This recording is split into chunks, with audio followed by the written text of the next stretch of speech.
चढ़ल चटक तोहार हाथावा के हरदी करे ले प्यारे कैसे पियावा बेदरदी। सुन हवे आपका बताई कैसे चढ़ल चटक तोहार हाथावा के हरदी करे ले प्यारे कैसे पियावा बेदरदी। सुन लाजो के बात बोलो हम कहीं के लाजो के बात बोलो हम कहीं के तावा पर रोटी हमरा से के भातार सुते सब दिन के लेके तावा पर रोटी हमरा से के भातार सुते सब दिन के लेके।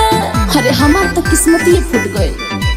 तावा पर रोटी हमरा से के भातार सुते सब दिन के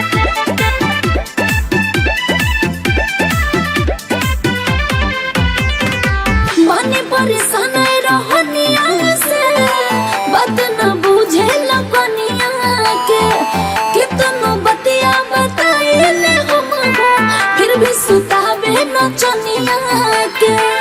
अरे मन तो करता कि मुंह में पूछ दियो पर कैलू ना दानी रानी कह के तू शादी छोड़ के हमारा के गइलू हो प्यार के हमारा तोड़ी तू दिहलू दूसरा के तू ही भइलू हो। अपन परेशानी के कैसे कही अपन परेशानी के कैसे कही तावा पर रोटी हमरा से के भातार सुते सब दिन के लेके तावा पर रोटी हमरा से के भातार सुते सब दिन के लेके तावा पर रोटी हमरा से के भातार सुते सब दिन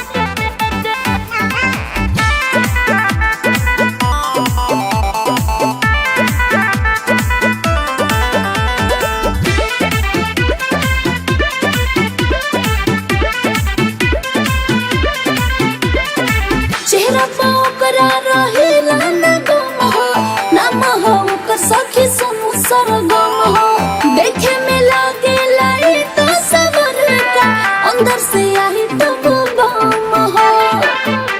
सुनो डरेलू नाही गोविंद से ये रानी करेलू कर बड़ाई हो प्यार कैले रही तोहरा से हम हमरे संगे डोली जाई हो का कबो न सुतला मेला तो हो के कबो न सुतला मेला तो हो के तावा पर रोटी हमरा से के भातार सुते सब दिन के लेके तावा पर रोटी हमरा से के भातार सुते सब दिन के लेके।